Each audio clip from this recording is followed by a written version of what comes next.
My family skipped my 5-year-old daughter's funeral to plan a birthday party for my brother's child. My mother said, "Emma is gone. We should prioritize the living." 10 days later, they demanded I hand over my dead daughter's $1.5 million trust fund to my brother's kid. 2 years later, it was karma at its finest. They didn't even wait for the dirt on Emma's grave to settle. 10 days after the funeral, my mother texted, "Coffee, 3 p.m. Bring the trust papers." Not "how are you?" Not "I'm sorry." Just an errand.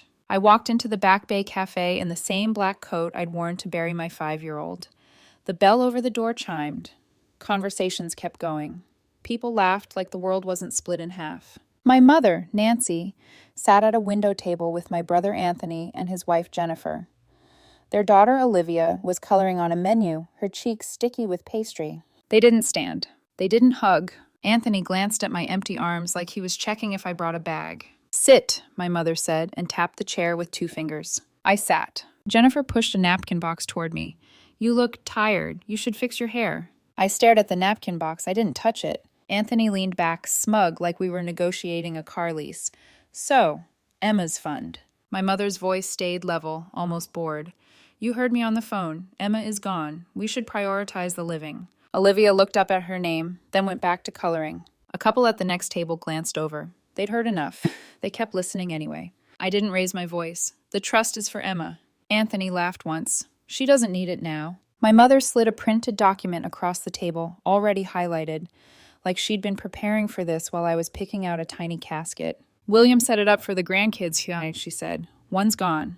The other remains. Transfer it."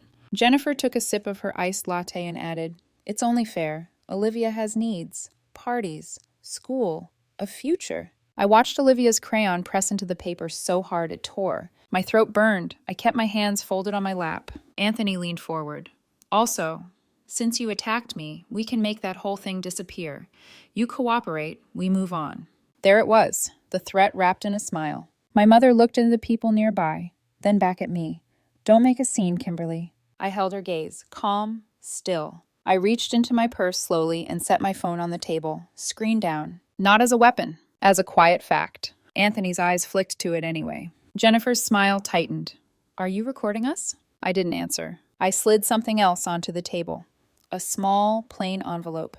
Inside were copies of the trust terms, the trustee's contact info, and one page with a single line circled in red. "Any attempt to coerce transfer voids beneficiary redirection and triggers legal review." My father had written the trust, like he knew exactly who he was dealing with. Anthony